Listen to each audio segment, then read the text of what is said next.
तो हमने इसके पहले एक श्लोक पढ़ा था जिसमें धर्म अर्थ काम मोक्ष, ये जो 4 पुरुषार्थ है, इनको किस लिए उपयोग में लाना है और किस लिए उपयोग में नहीं लाना है, इसका वर्णन हो रहा था। धर्मस्य ह्यापवर्ग्यस्य नार्थोर्थायोपकल्पते नार्थस्य धर्मैकान्तस्य कामो लाभाय हि स्मृतः।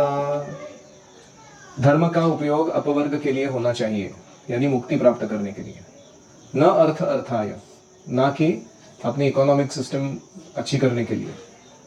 नार्थस्य धर्मैकान्तस्य, जो व्यक्ति धर्म पालन करेगा उसे अर्थ तो मिलने ही वाला है, उसमें कोई दो राय नहीं। लेकिन जो अर्थ इस प्रकार मिला है उसके पास, कामो लाभाय नहीं स्मृतः, तो उसको काम लाभ करने में, सेंस ग्रेटिफिकेशन करने में नहीं लगाना चाहिए। उस अर्थ का उपयोग उसने अपनी सेवा को बढ़ाने के लिए करना चाहिए। तो धर्म का उपयोग किस लिए नहीं करना है? अर्थ प्राप्ति के लिए। धर्म का उपयोग किस लिए करना है? अपवर्ग प्राप्ति के लिए, मुक्ति के लिए।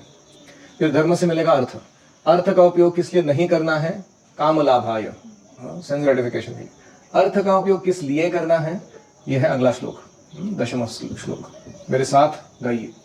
कामस्य न इंद्रिय प्रीति लाभो जीवेत यावता जीवस्य तत्व जिज्ञासा नार्थो यश्चेह कर्मभिः। जीवन की इच्छाएं इंद्रिय तृप्ति की ओर लक्षित नहीं होनी चाहिए। मनुष्य को केवल स्वस्थ जीवन या आत्म संरक्षण की कामना करनी चाहिए, क्योंकि मानव तो परम सत्य के विषय में जिज्ञासा करने के निमित्त बना है। मनुष्य की वृत्तियों को इसके अतिरिक्त अन्य कोई लक्ष्य नहीं होना चाहिए। तो अर्थ का उपयोग जो है वो हमें अपने सेवा के क्वालिटी और विस्तार, क्वांटिटी को बढ़ाने में करना चाहिए। जैसे गुरुकुल में अगर 10 बच्चे आ गए तो हम एक लेवल तक फैसिलिटी दे रहे थे या सेवा कर रहे थे, 20 आ गए, 40 आ गए, तो उसके प्रोपोर्शन में हमारा जो क्वालिटी क्वांटिटी है सेवा को बढ़ेगा। इसको क्या कहते हैं? अर्थ का उपयोग पर्सनल इकोनॉमिक डेवलपमेंट के लिए नहीं, लेकिन सेवा के दायरे को बढ़ाने के लिए किया जाता है। अभी अर्थ से अपने आप काम प्राप्ति होगी, सेंस ग्रेटिफिकेशन तो मिलता ही है ना, ऑब्वियसली। जैसे पहले हमारे पास इतने ही पैसे थे तो हम दाल रोटी खा लेते थे, अभी थोड़े ज़्यादा है तो थोड़ा पाव भाजी, मिसल पाव वो सब चल रहा है, हमें अच्छा क्वालिटी का ला रहे हैं अलग अलग सोर्स से, है कि नहीं? तो सेंस ग्रेटिफिकेशन का क्वालिटी बढ़ रहा है कि नहीं बढ़ रहा है? बढ़ रहा है। तो लेकिन ये काम जो है, काम मतलब क्या है? Desire to enjoy. लिखिए, काम मतलब डिजायर टू एंजॉय। कामस्य न इंद्रिय प्रीति, ये जो हमारी इच्छा है इसको हमें इंद्रियों को आनंद देने में नहीं लगाना चाहिए। हाँ, न इंद्रिय प्रीति। वी शुड बिकम कृष्ण प्रीति। कृष्ण के आनंद के लिए हमें, कृष्ण के आनंद में हमारा आनंद मानना चाहिए और उसकी तरफ हमारी इच्छाओं को मोड़ना चाहिए। कामस्य न इंद्रिय प्रीति। तो कोई कहेगा, अरे ऐसे कैसे बोल सकते हो तुम, इंद्रियों को कुछ देंगे नहीं खाने के लिए, पीने के लिए, सोने के लिए ढंग से, तो मर जाएंगे ना हम लोग। तो वो कहते नहीं, लाभो जीवे तयावता, तो एक स्वस्थ जीवन में जीऊं, आत्म संरक्षण मतलब शरीर का रक्षण होता रहे ठीक से, इसके लिए जो चाहिए वो सेंस ग्रेटिफिकेशन करो तुम। जैसे रोज 6-7 घंटा सो, 3 बार अच्छे से प्रसाद लो, या फिर रोज सुबह थोड़ा टहलने के लिए जाओ, मॉर्निंग वॉक करो थोड़ा, या फिर योगासन करो।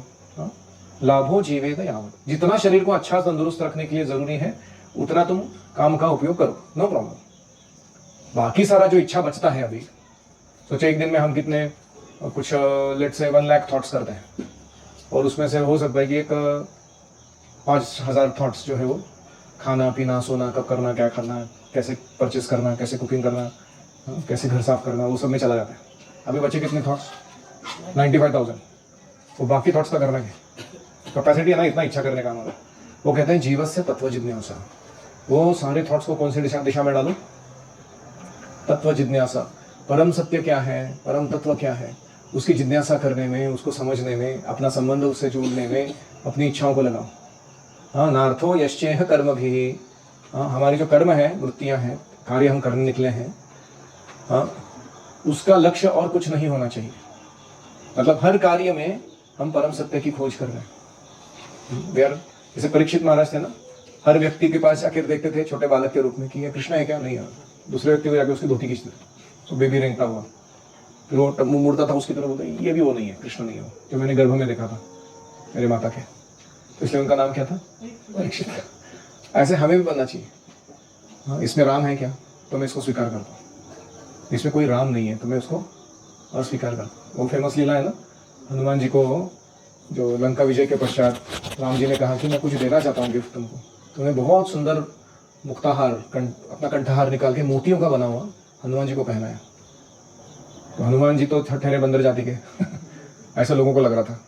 उन्होंने क्या किया, वो मोती लिए, तोड़ के देखने लगे। वो आधा तोड़ते थे, खोल के देखते थे, फिर फेंक देते थे। दूसरा मणि निकालते थे, तोड़ते थे दांतों से अंदर कुछ है कि नहीं देखते थे, फेंक देते।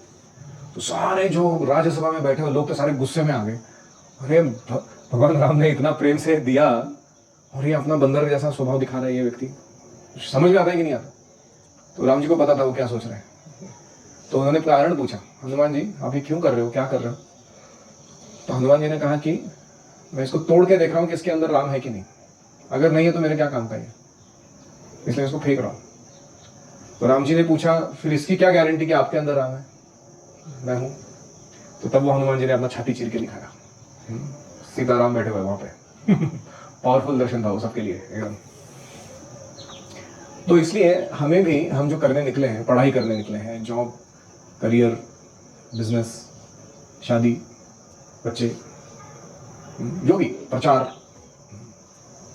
उसमें क्या राम है, राम है मतलब क्या है, is it for Krishna's interest, is this in favour for my भक्ति, तो ही हमें उसको करना है।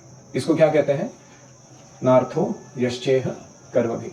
यह तत्व जिज्ञासा छोड़ के दूसरा कोई हमारे कर्मों का उपयोग या लक्ष्य नहीं होना चाहिए। That should be our goal in life. समझ में आ रहा है सबको।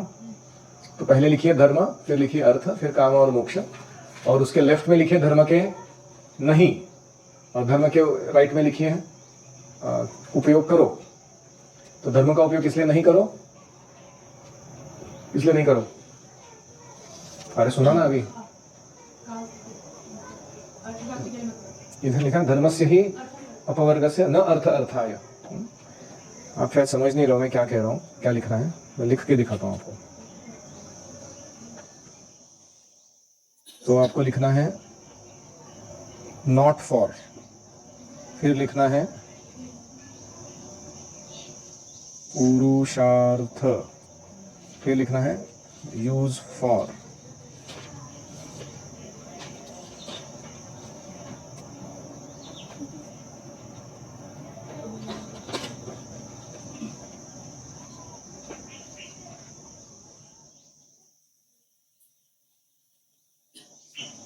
पहला पुरुषार्थ क्या है, धर्म, दूसरा क्या है, अर्थ, तीसरा क्या है, काम, चौथा क्या है, मोक्ष। अभी किसके लिए धर्म का उपयोग नहीं करना चाहिए, अर्थ के लिए। किसके लिए यूज करना चाहिए, अपवर्ग के लिए। ऐसे मैं लिखने के लिए बोल रहा हूँ। अर्थ किस लिए यूज नहीं करना चाहिए, काम। अर्थ किसके लिए उपयोग करना चाहिए, हाँ, expand quality and quantity of सेवा, कृष्ण सेवा का क्वालिटी क्वांटिटी को बढ़ाने के लिए। काम का उपयोग किस लिए नहीं करना चाहिए, न इंद्रिय प्रीति, हाँ? तो काम का उपयोग किस लिए करना चाहिए, लाभो जीवेत यावत जीवस्य तत्व जिज्ञासा,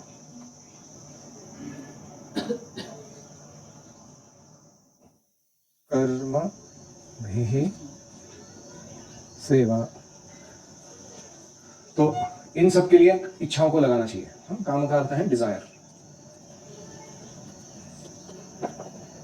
तो desire healthy life, self preservation, healthy life, self preservation, और उसके बाद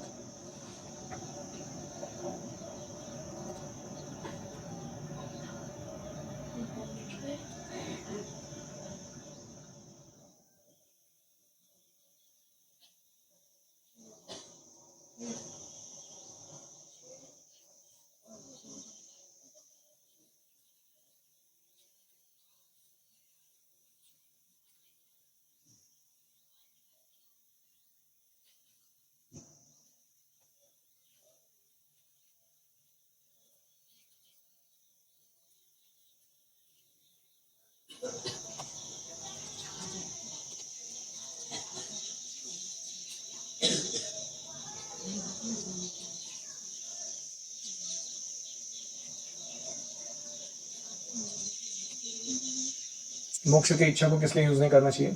खुद को भगवान समझने में। हाँ, नर का नारायण हो गया या फिर भगवान के साथ विलीन होने में नहीं यूज करना चाहिए। मोक्ष अगर प्राप्त होता भी है तो किस लिए यूज करना चाहिए? हाँ, कृष्ण की सेवा करते रहने के लिए। सामीप्य सालोक्य सार्ष्टि सामीप्य सारूप्य एकत्वम अप्युत दीयमानम न गृह्णन्ति विना मत सेवा जना। देंगे तो भी भगवान लेंगे नहीं भक्त लोग, अगर सेवा नहीं है वहां पर। ये समझ में आया सबको ये श्लोकों का सीक्वेंस?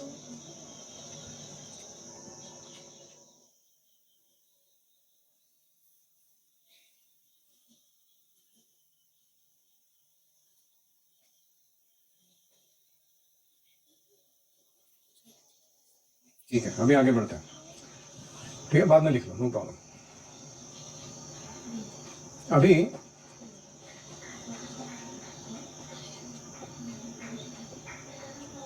इंद्रियों को तुष्टि देना है, ऐसा नहीं कि बिल्कुल तुष्टि नहीं देनी है, लेकिन उनको एजिटेट नहीं करना है, विचलित नहीं करना है। जैसे क्या होता है, हम पहले कोई आता है मित्र हमारा, बोलता है थोड़ा बड़न ले लो, कुरमुरा ले लो, फिर हम थोड़ा सा खा लेते हैं, थोड़ा ज़्यादा अच्छा लगता है, और थोड़ा दे दे, थोड़ा सा हाथ भर के ले लेंगे, खा ले, फिर जाके प्लेट लेके आता है, बोलते थोड़ा इस पे वो भी खा लेते हैं, फिर बोलते हैं कि थोड़ा आधा पैकेट खत्म करता है, कल आधा पैकेट, फिर आधा पैकेट ले। अभी इसके बाद ना पेट में दुखने लगता है उसको, बहुत खाया ना उसने, वो चिल्लाने लगता है, ऊपर से पानी पी लेता है, कुछ गड़बड़ता रहता है कुरमुरे के ऊपर, तो और भी प्यास लगी रहती है। तो शुरुआत में क्या था, वो थोड़ा जो जरूरी था उतना ले लिया था उसने। जब उसने इंद्रिय को थोड़ा और एजिटेट कर दिया तो फिर वो इंद्रिय कंट्रोल के बाहर चला गया। उसने बोला अभी तू मेरे को सप्लाई दे, तो डिमांड करना चालू किया उससे। तो इसलिए हमको समझ में आना चाहिए इतना ही बहुत है, इतना, इससे आगे नहीं जाना है। ये समझ रहा है पॉइंट सबको? नहीं तो बहुत बुरा हाल हो सकता है ज्यादा करते रहेंगे तो। अति सर्वत्र वर्जते। तो अभी कोई कहे ठीक है तत्व जिज्ञासा करनी है, तत्व जिज्ञासा करनी मतलब क्या तत्व है वो जिसकी जिज्ञासा करनी है? तो अभी वो तत्व का वर्णन आ रहा है। वदन्ति तत्तत्त्वविदस् तत्त्वं यज्ञानमद्वयम् ब्रह्मेति परमात्मेति भगवान इति शब्दते।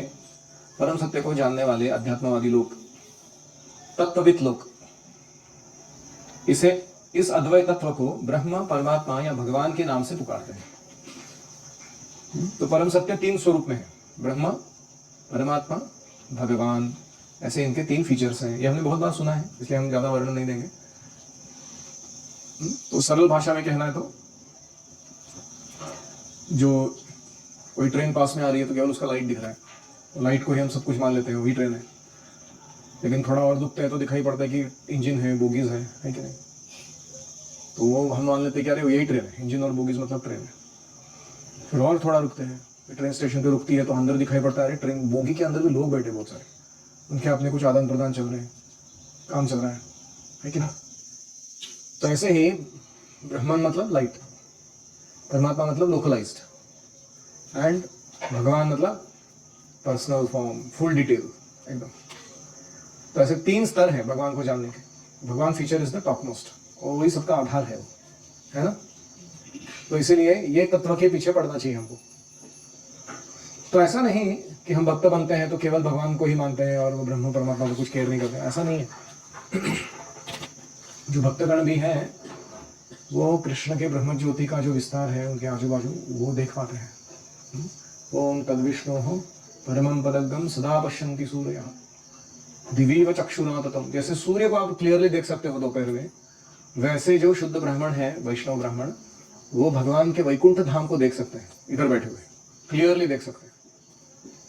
ऐसा उनका विशेषता है। और क्योंकि वो उसको देख सकते हैं खुद, इसलिए वो दूसरों को भी वो दिखाने के लिए सक्षम है, दूसरों को भी उसका दर्शन करा सकता है। तद विप्र असौ विपण्यवो जगृवागम सा समिंधते तद विष्णु और यत् परमं पदम, ये अर्थ है उस श्लोक का। तो इसलिए हमें खुद भी अपने जीवन में थोड़ा बारीकी से, गहराई से उतरकर भगवान के तीनों फीचर्स को जानने का प्रयास करना चाहिए। ब्रह्म कैसे पता चलता है? लॉज के थ्रू। सब कुछ कानूनन भगवान के नियमों के अनुसार चल रहा है। वहाँ अध्यक्षेण प्रकृति ही। ब्रह्मांड कैसे पता चलता है? ब्रह्म ज्योति में सारे ब्रह्मांड फ्लोट कर रहे हैं, और ब्रह्मांडों में जो सूर्य है वो अपनी पावर जो है प्रकाश देने की, वो किससे ले रहा है? ब्रह्म ज्योति से ले रहा है भगवान। और वो सूर्य जो है वो थोड़ा प्रकाश का फेंकता है, हमको आंखें चकाचौंध हो जाते हैं, बोले वाह कितना प्रकाश है इसके पास। तो ऐसे हम ब्रह्म की उपासना कर सकते हैं। परमात्मा को कैसे प्राप्त करें या महसूस करें? बुद्धिस्ट ट्यूशन जाना चाहिए। आप अगर विनम्र हो, सही में इच्छा लेके चल रहे हो कि कोई मिल जाए अच्छा पुस्तक लेने वाला, और मैं लोगों का भला कर पाऊँ, उस दिन फटाफट पुस्तक जाता है। अगर आप अहंकार में हो या सोच रहे हो कि मेरा जैसा तो कम्युनिकेशन स्किल्स किसी के पास नहीं है, उस दिन बोले ठेंगा बेटर है। तो ये परमात्मा जो है वो हमारे हृदय के साथ तालमेल रखते हुए प्रकृति का आयोजन कर रहे हैं, ये दिखाई पड़ता है। और ऐसे भगवान फीचर को हम देख सकते हैं श्री विग्रह के रूप में, उनकी आराधना कर सकते हैं, उनको अपने जीवन का केंद्र मान सकते हैं। तो ऐसे हमें तत्व जिज्ञासा करनी चाहिए। So we should learn Vedic philosophy and perceive Brahman. We should learn to do practical service and see the intervention of Paramatma arranging for the prakriti items, and we should learn to do deity worship, chanting, hearing very nicely, so that we can see features of भगवान around us.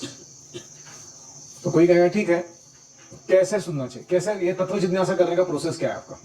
तो वो process दिया गया है इसके अगले श्लोक में। तच्छ्रद्दधाना मुनयो ज्ञान वैराग्य युक्तया पश्यन्त्यात्मनि चात्मानं भक्त्या श्रुतगृहीतया।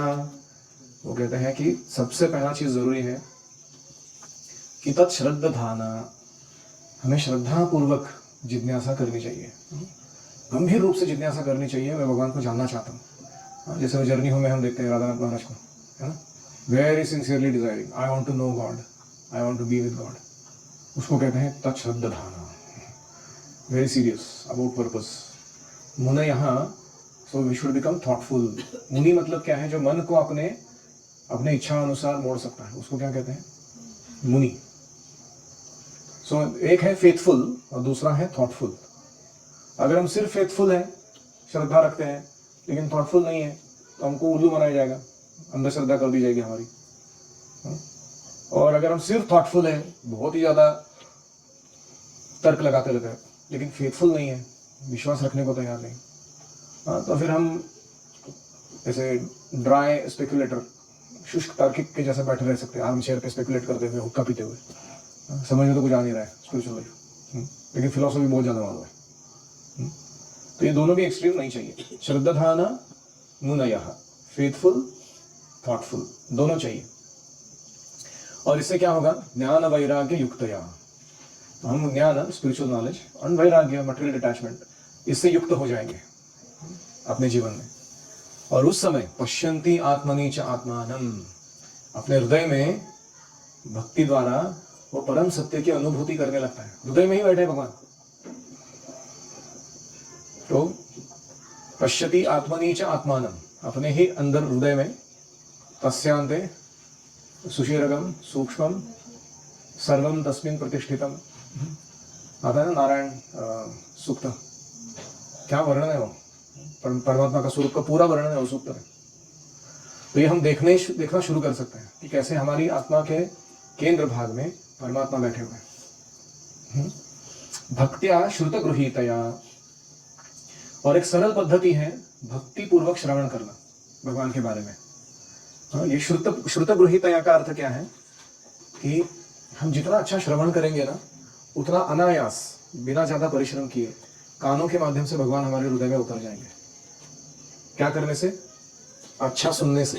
केवल बैठ के अच्छे से सुनो, और कानों के माध्यम से प्रविष्टः कर्णरंध्रेण स्वानाम भाव सरोरुहं धनोति शमलं कृष्ण सलिलस्य यथा शरत्। अंदर घुस के भगवान क्या करेंगे? झाड़ू पोछा उठा के सारा क्लीनिंग कर देंगे हृदय को, हमारे काम क्रोध लोभ सब जाली जलमट निकाल देंगे, स्वच्छ बना देंगे।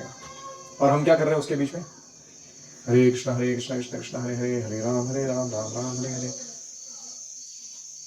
या तो हरिनाम सुन रहे हैं या हरि कथा सुन रहे हैं, बस इतना ही करना है, हाउ सिंपल। तो इसलिए भक्त्या श्रुतम गृहीत है। तो आगे कहते हैं कि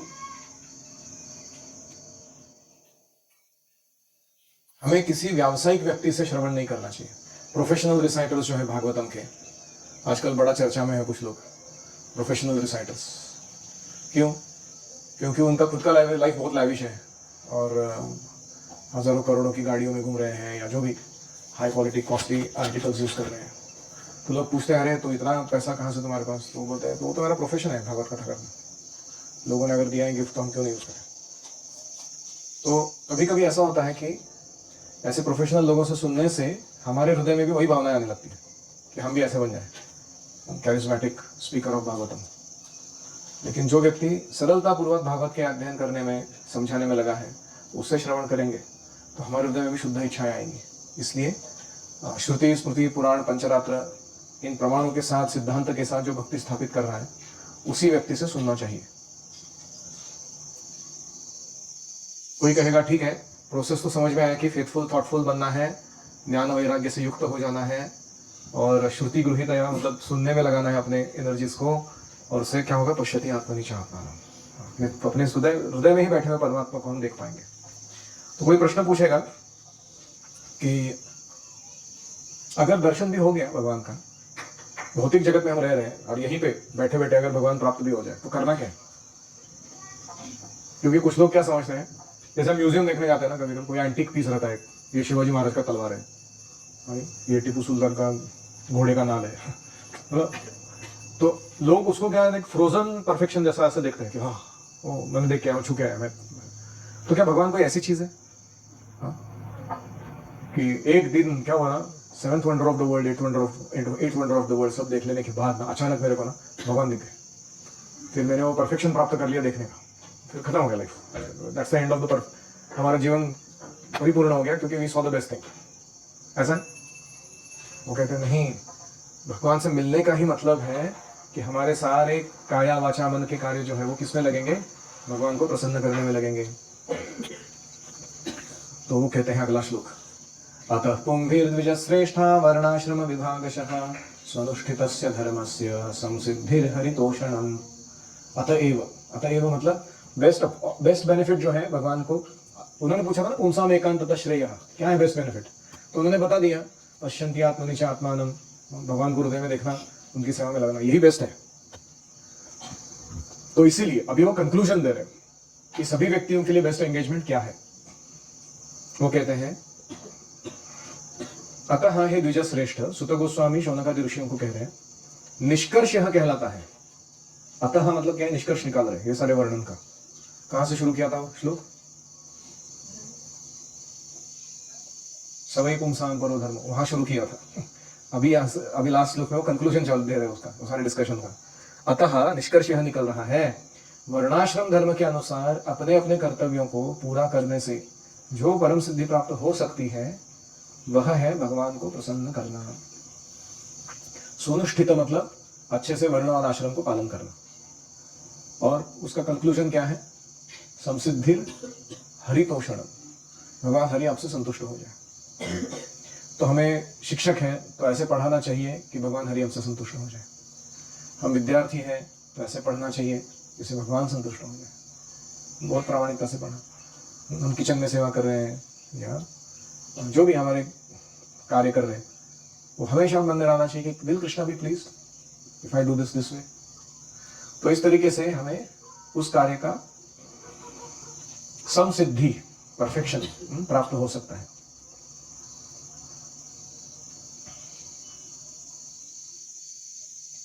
तो अभी वो कंक्लूजन दे रहे हैं, तस्मात् देयरफॉर तस्मादेकेन मनसा भगवान सात्वतां पतिः श्रोतव्यः कीर्तितव्यश्च ध्येयः पूज्यश्च नित्यदा। अतएव मनुष्य को एकाग्र चित्त होकर उन पूर्ण पुरुषोत्तम भगवान के विषय में निरंतर श्रवण, कीर्तन, स्मरण, पूजन करना चाहिए, जो भक्तों के रक्षक है। तो एकेन मनसा मतलब एकाग्र मन से। अभी तीन एडजेक्टिव्स यूज किए गए। पहले भगवान, जो सारे 6 ऐश्वर्यों से पूर्ण है। सात्वताम पति ही, सात्वत मतलब भक्तगण, उनके जो प्रोटेक्टर है, पा धातु है ना, पा मतलब टू प्रोटेक्ट, उरु मनोभव पातु जानुनी नर रूपधक जंघे पातु धराधार, वो है ना। तो पति शब्द उससे आता है, पति मतलब प्रोटेक्टर, मेंटेनर। तो सारे भक्तों के जो प्रोटेक्टर मेंटेनर है वो भगवान। क्या करना है हमको? श्रोतव्य, सुनना चाहिए, कीर्तितव्य, बोलना चाहिए उनके बारे में, ध्येय, उनका स्मरण करना चाहिए, एंड पूज्य, उनकी आराधना करनी चाहिए। कैसे? नित्यदा, नित्यदा मतलब निरंतर, कंटिन्यूअसली। यह है best ultimate good for everyone. तो ये श्लोक जो है, ये जो दूसरा प्रश्न पूछा था ना, और 2 प्रश्न पूछे थे परीक्षित महाराज ने। पहला प्रश्न पूछा था कि आजीवन व्यक्ति का परम कर्तव्य क्या होता है, जन्म से लेकर मृत्यु तक उसने क्या करना चाहिए, टॉप मोस्ट एक्टिविटी। और दूसरा प्रश्न पूछा था मृत्यु के स्पेसिफिक टाइम आने पर क्या उसका कर्तव्य है, जस्ट अभी मरने वाला है, उस समय क्या करना चाहिए। और ये दोनों प्रश्न का उत्तर एक ही है, और वो इस श्लोक में दिया है। क्या करना चाहिए? श्रोतव्य, कीर्तितव्य, स्मर्तव्य, ध्येय एंड पूज्य। तो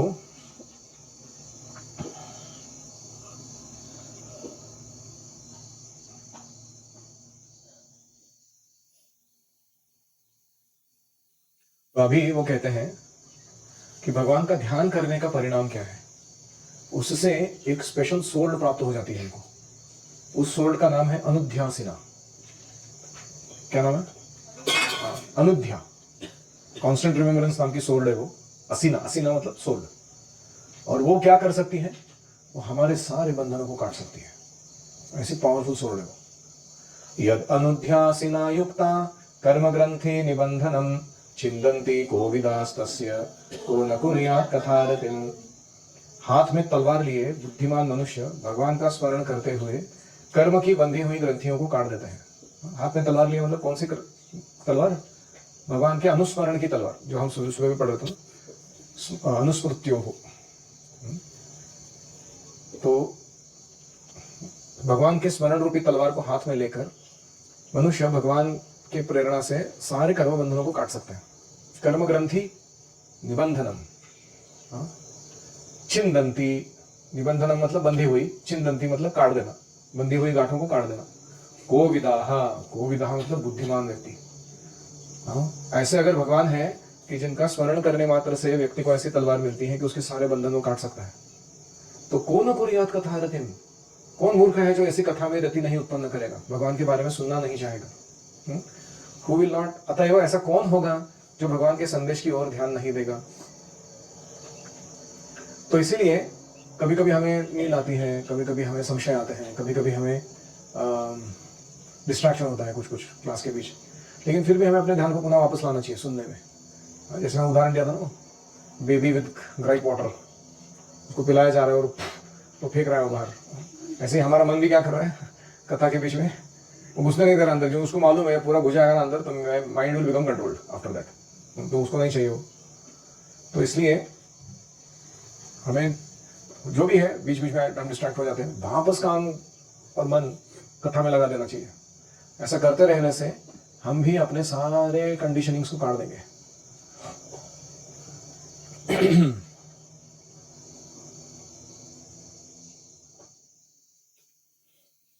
तो अभी इसके आगे के श्लोक बाद में देखेंगे। किसी का कोई प्रश्न है?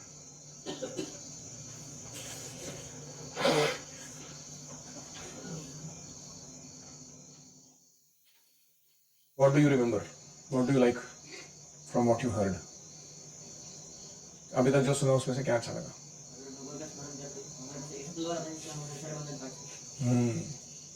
हमको लग रहा है ये बैड हैबिट में छोड़ नहीं सकता हूँ, वो कार्य में नहीं कर सकता हूँ, ये मेरा प्रॉब्लम है लाइफ में, ये मेरे को पीछे खींचता रहता है। कर्म ग्रंथि निबंधनम छिंदंती काट सकते हो तुम, ऐसा कुछ नहीं है जो नहीं काट सकते।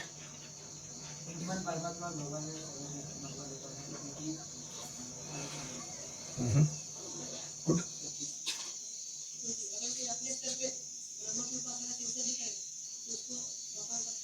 हाँ, अगर कोई ब्रह्म उपासक है और अभी तक उसको भगवान फीचर में रुचि नहीं आया है तो ब्रह्म प्राप्ति होगी उसको।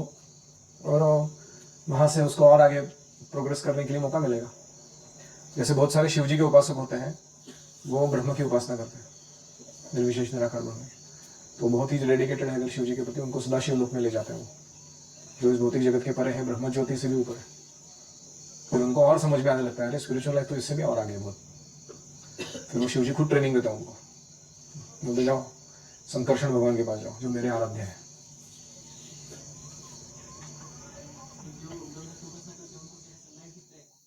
ब्रह्म की उपासना करने वालों को क्या दिखता है? उनको दिखता है कि हम एक ऑल परवेडिंग, बेनेवोलेंट, पीसफुल, ऐसे भगवान के फीचर के साथ हमेशा कांटेक्ट में है, इसका अनुभव होता है उनको। जो सर्वव्यापी और बहुत ही ऐसे आह्लाददायक अस्तित्व है भगवान के शक्तियों का, उनके दिव्य कांति का, वो उनको महसूस होता है। जैसे हम क्या उदाहरण लें, जैसे बिल गेट्स की कंपनी में अगर जाओगे तो वहाँ माइक्रोसॉफ्ट में जो भी कर्मचारी काम कर रहे हैं, उनको किसका अनुभव होता है? अलग अलग सिस्टम्स का, लॉज का, पॉलिसीज का, जो किसने बनाई है। तो उसके अनुरूप वो कार्य करते रहता है, तो उनको उन्नति और समृद्धि महसूस होती रहती है। तो ऐसा ही अनुभव रहता है। लाइट का भी अनुभव आता है, ऐसा नहीं कि नहीं आता। ब्रह्म ज्योति देख सकते हो, लेकिन वो ब्रह्म ज्योति के परे क्या है वो देख नहीं सकते। हिरण्मयेन पात्रेण सत्यस्य अपिहितं मुखम, सत्य का मुख हिरण्यमय पात्रेण, गोल्डन एफुल्जेंस से ढका हुआ है, तो वो उतना तक देख सकते हैं। और वो टोनेल से आने वाली दिव्य तेज है वो भगवान के, ब्रह्म ज्योति। वो भगवान के टो को नहीं देख सकते, चरणों को नहीं देख सकते, धाम को तो दूर की बात।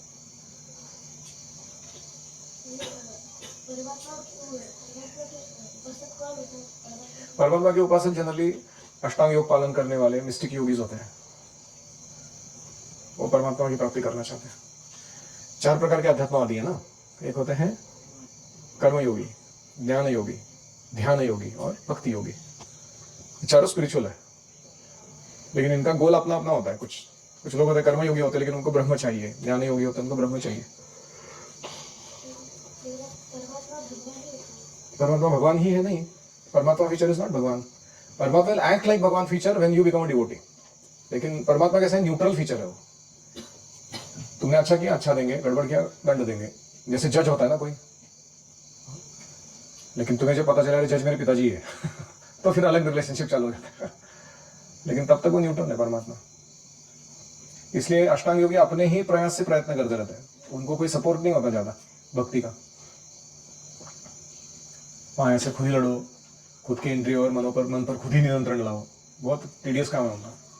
भक्त के लिए कृष्ण मदद करते हैं, ऐसा उनको नहीं होता। परमात्मा ऐसे नहीं है, वो न्यूट्रल है। समझ रहे हो? भगवान क्या है, एक्टिव इंटरेस्ट ले रहे हैं ना भक्त के लाइफ में। ऐसे अष्टांग योगी को ये बेनिफिट नहीं है। अगर हम कृष्ण कथा का श्रवण अच्छे से करें तो भगवान हमारे हृदय में वास करके पूरा जो जैसे हमारा हृदय कांप जाता है और भगवान हमारे हृदय में आते हैं और उसको साफ कर देते हैं। तो हमारा सारा मटीरियल जो भी गंदे गंदी चीजें वो साफ हो जाती है। तो देखो जैसे छोटे बच्चे होते हैं ना, उनको क्रीम बिस्किट दो अगर खाने के लिए, तो क्या करते हो? हाँ, वो खोल देते हैं उसको, अंदर का क्रीम चाट लेते हैं पूरा, और वो जो मैदा वाला या आटा वाला पार्ट है वो मम्मी को दे देते हैं, तुम खाओ। है कि नहीं? ऐसे ही भौतिक जगत में श्रवण कीर्तन की जो विधि है ना, वो क्रीम है। और वर्णाश्रम के काम ठीक से कर पाना, उसके बीच में श्रवण कीर्तन करना है, या फिर हृदय को साफ करना, अनर्थ निवृत्ति, ये सब क्या है? ये थोड़े कॉम्प्लिकेटेड काम है। तो भक्त लोग क्या इंटेलिजेंट है, देखो वो क्या करते हैं, वर्णाश्रम में रहते हुए श्रद्धा साधु संग भजन क्रिया में भाग लेते हैं अच्छे से, और जब अनर्थ निवृत्ति शुरू हो जाती है ना, तो अपने आप को श्रवण कीर्तन में लगा देते हैं, वो क्रीम वाला पार्ट ले लेते रहते हैं, और जो अपने वर्णाश्रम को सुस्थित रखने का या अनर्थ निवृत्ति का जो काम है उसको सौंप देते हैं, हम कृष्ण को सौंप देते हो, बोले तुम संभालो इसको, हम लगेंगे श्रवण कीर्तन में, and Krishna is taking the headache. इसके अनर्थ निवृत्ति कैसे होगी, वर्णाश्रम कैसे ठीक से चलेगा? तुकाराम महाराज के जीवन में देखा ना आपने, कितने बार मदद करते भगवान उसके कुटुंब का जीवन चलाने में, उसकी सोशल पोजीशन बचाने में, खुद इंटरफेयर कर रहे हैं। तुकाराम महाराज मांग भी नहीं रहे, वो तो अपना श्रवण कीर्तन, वृक्षवल्याम हाँ सोयरी वनचरे, उनको कुछ लेक्चर है। हरि कथा भोजन पर्वणि विस्तार करुणी प्रकार रुचि से वो चला ही चला। ऐसे ब्रजवासी है, इंद्र ने अटैक किया इतना बड़ा, मरने वाले थे सब लोग, उन्होंने क्या किया, कृष्ण को पुकारा, और फिर कृष्ण ने आगे गोवर्धन धारण किया, वो सबको आश्रय दिया, और नीचे वो लोग सब अपना मस्त एंजॉय करे लाइफ, गोवर्धन के नीचे कृष्ण के सुंदर रूप को निहार रहे हैं, एक दूसरे से जोक्स कर रहे हैं, इंद्र के ऊपर भी प्रैंक्स कर रहे हैं अंदर नीचे बैठ के, उनको कोई फर्क पड़ रहा है? अच्छा हरी कथा चल रहा है नीचे सब, और who is taking the headache? हाँ, Krishna is taking the headache to save them from the wrath of Indra, है कि नहीं? इसको कहते हैं बुद्धिमानी। अगर हम सॉर्ट आउट कर रहे हैं तो क्या होगा, चटनी बन जाएगी हमारी।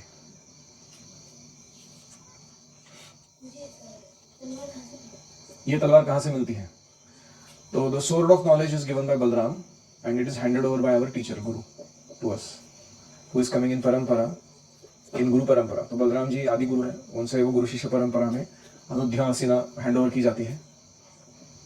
और जब हमने अपने गुरु को अच्छे से श्रवण किया है, उनके साथ रह के डांट खाई है, सेवा की है, सब किया, तो धीरे धीरे वो गिफ्ट के रूप में मिलती है हमको, कांस्टेंट रिमेम्बरेंस ऑफ कृष्णा।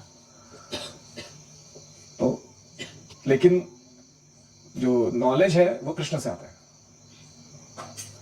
लेकिन उसको चलाने कैसे है वो बलराम जी से आता है। So one thing is to have remembrance of Krishna, another thing is to have utility of that sword.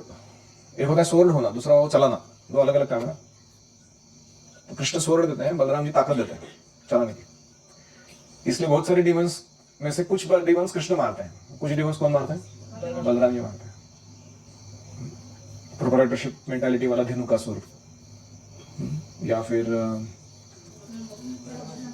Shankhasur, Shankhachud, sorry, वो लस्ट डीमन है ना, काम वासना, ये सब गुरु के काम है, थूक पीट के भगा के मार दो उसको। Some things Balram ji handles, ठीक है। हमारे बचपन में एक कार्टून आता था, उसका नाम था ही मैन, और वैसे शेर पे दौड़ता था वो, और उसके पास एक तलवार था, और वो तलवार से निकालता था, I got the power, he man। उसके बाद ऐसे सब तारे चमकते थे, बिजलियां कड़कती थी, बहुत कुछ होता था, और उसके बाद ऐसा पावर आता था कि वो कुछ भी कर सकता था उसके। तो every time I recite this shloka यद अनुध्यासीना युक्ता, तो I got the power, Krishna spirit की पावर। ठीक। श्रील प्रभुपाद की जय, श्रीमद् भागवतम की जय। ओम हरे कृष्णा कृष्णा कृष्णा हरे हरे, हरे राम राम राम हरे हरे, हरि ओम तत्सत।